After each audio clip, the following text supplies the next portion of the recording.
Bonjour, le film que vous allez voir représente la conception, la mise en œuvre et la gestion d'un instrument financier qui a été créé pour la région Hauts-de-France.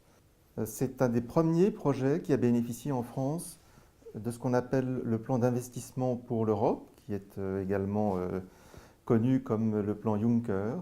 Ce projet vise à combiner des ressources d'un prêt participatif de la Banque européenne d'investissement, la Banque de l'Union européenne, et des ressources qui viennent des fonds structurels européens de la Commission européenne pour financer ce qu'on appelle la troisième révolution industrielle, c'est-à-dire des projets d'efficacité énergétique, d'énergie renouvelable ou d'économie circulaire. Pour que la région des Hauts-de-France puisse être au niveau européen également un territoire leader pour cette révolution, cette transition énergétique, environnementale, numérique, digitale, mais aussi sociale, sociétale. En n'oubliant pas une chose, c'est le cœur de la transformation industrielle. Et donc Cap3RI est un de ces outils qui est un fonds de participation qui permet aux entreprises soit de se lancer, de se développer dans cette démarche de troisième révolution industrielle, ou qui peut être accompagné aussi pour les accompagner dans le tour de table de recherche des financements. L'évaluation ex-ante a été faite au travers d'enquêtes auprès de 35 entreprises de dimensions diverses et nous a apporté en fait des éléments intéressants sur la constitution de la plateforme d'investissement, à savoir qu'il y avait, je dirais, un trou dans la raquette dans les outils financiers proposés aux entreprises, puisque 50% des entreprises nous disaient avoir des besoins en investissement en capital et 75% des besoins en dette ou en garantie. Deuxième chose qui est ressortie, qui est intéressante, c'est qu'elles avaient également fait ressortir le besoin en accompagnement des projets, donc sur le business plan, sur la stratégie, un accompagnement complet de leur projet jusqu'à la sortie même de leurs produits ou de leurs services. Alors au niveau de la gouvernance du fonds, en fait vous savez que Cap3RI est une SAS, et donc fonctionne comme un fonds d'investissement bien sûr. Et donc quand nous avons des dossiers d'investissement à présenter, nous avons un comité d'investissement consultatif. Pourquoi consultatif? Ça veut dire qu'il ne prend pas la décision finale, composé en fait des principaux actionnaires, et ainsi qu'un certain nombre de partenaires locaux, dont évidemment la Chambre de commerce, dont le CEA, qui sont présents à ce comité avec des experts, en plus des experts métiers, qui nous apportent une vraie valeur ajoutée. Donc le comité rend un avis consultatif. Par contre, la décision d'investissement est prise par le comité de direction de Nord Capital Partenaires, la société de gestion de Cap Troisième Révolution Industrielle. Par ailleurs, nous avons au niveau de la SAS Cap Troisième Révolution Industrielle un comité stratégique qui statue sur des décisions qui ne sont pas des décisions d'investissement, auxquelles participent les seuls actionnaires, comme par exemple prolonger la vie du fonds, comme par exemple investir un montant supérieur au quota théorique dans lequel on pourrait investir. Donc des décisions extraordinaires et qui sont prises à ce moment-là par ce comité stratégique. Quand le fonds a vu jour donc, en début 2016, on a eu à faire face à énormément de dossiers entrants, puisqu'il y avait eu beaucoup de buzz en fait, sur le lancement du fonds, ce qui quelque part nous a perturbés, parce que dans ces nombreux dossiers entrants, il y en avait beaucoup qui n'étaient pas éligibles. Et donc on avait tout un côté pédagogique à apporter à ces chefs d'entreprise pour leur expliquer que désolé, leur projet n'était pas éligible au fonds Cap Troisième Révolution Industrielle,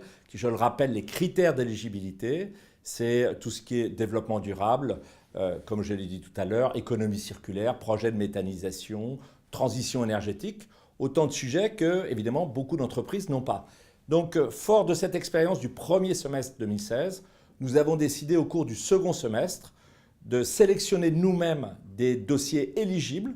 Et donc, nous avons fait des appels sortants. Nous sommes allés à l'extérieur sur une liste de dossiers préalablement constitués. Et donc, ça nous a permis évidemment d'être beaucoup plus efficaces, en sachant bien sûr qu'en parallèle, on a toujours nos amis de la Chambre de commerce, du CEA, qui eux aussi nous font remonter tout un tas de dossiers directement, mais qu'eux connaissent pour être parfaitement éligibles aussi. Nous avons investi fin 2016 dans un premier dossier, le groupe Drécan, qui intervient notamment dans la maintenance de machines tournantes. Ils vont créer une entreprise. On va créer 60 emplois. Donc, quelque part, je pense que la vision de ce fonds, c'est aussi de participer clairement à la création d'emplois dans la région de France. Donc, dans le cadre de cette levée de fonds, nous cherchions effectivement à lever entre 2 millions et 4 millions d'euros. auprès d'une structure de capital développement, capital risque traditionnelle.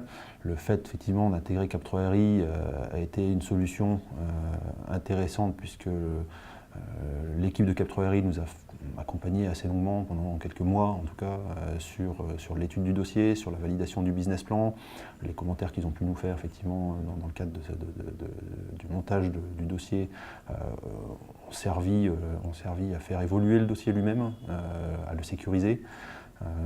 Et effectivement, c'est une aide qu'on n'aurait sans doute pas trouvée auprès de fonds plus traditionnels qui étaient positionnés en tant qu'investisseurs et sans doute moins en tant que conseil ou coactionnaire.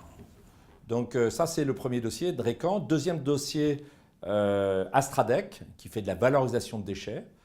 Troisième dossier, on a un dossier qui s'appelle Shomeka Airflux, 2 entreprises qui se rapprochent et qui vont constituer le leader de la région en termes de projet de méthanisation. Une société de 150 personnes, donc là aussi, on participe quelque part à cette création d'emplois. Et puis, nous avons encore des nombreux dossiers dans le pipe, dont beaucoup nous sont apportés par la région notamment. Et dans ces dossiers dans le pipe, on en a 2 qui sont assez avancés, dont un qui est dans les matériaux de construction en bois. Et je ne doute pas que la nouvelle stratégie visant d'aller chercher nous-mêmes des dossiers sortants, des dossiers que nous aurions préalablement qualifiés pour être éligibles, sera payante et que donc on arrivera à investir dans des dossiers de qualité parce qu'il ne s'agit pas d'investir pour investir, évidemment pas, ça serait complètement contraire au projet. Donc trouver des dossiers de qualité et on trouvera de manière à pouvoir tenir ces 10 millions d'euros d'investissement d'ici à la fin de cette année 2017. Donc cette combinaison de ressources diverses, publiques, européennes, le plan Juncker d'un côté, les fonds structurels de l'autre, est une combinaison qui nous semble très intéressante pour développer des plateformes du même type que nous pouvons voir dans d'autres régions françaises, mais aussi dans d'autres pays européens. Et nous sommes très heureux que les Hauts-de-France aient pu montrer la voie à ce type de projet. Je pense qu'au départ, il faut vraiment avoir une stratégie claire. De là, faire une évaluation ex ante pour bien connaître les besoins et bien connaître les manquements du marché sur les aspects financiers. Ce qui permet de calibrer au mieux l'outil le plus pertinent. Il faut ensuite identifier le meilleur interlocuteur financier et ensuite s'attacher à la gouvernance entre le gestionnaire de la plateforme et l'autorité de gestion.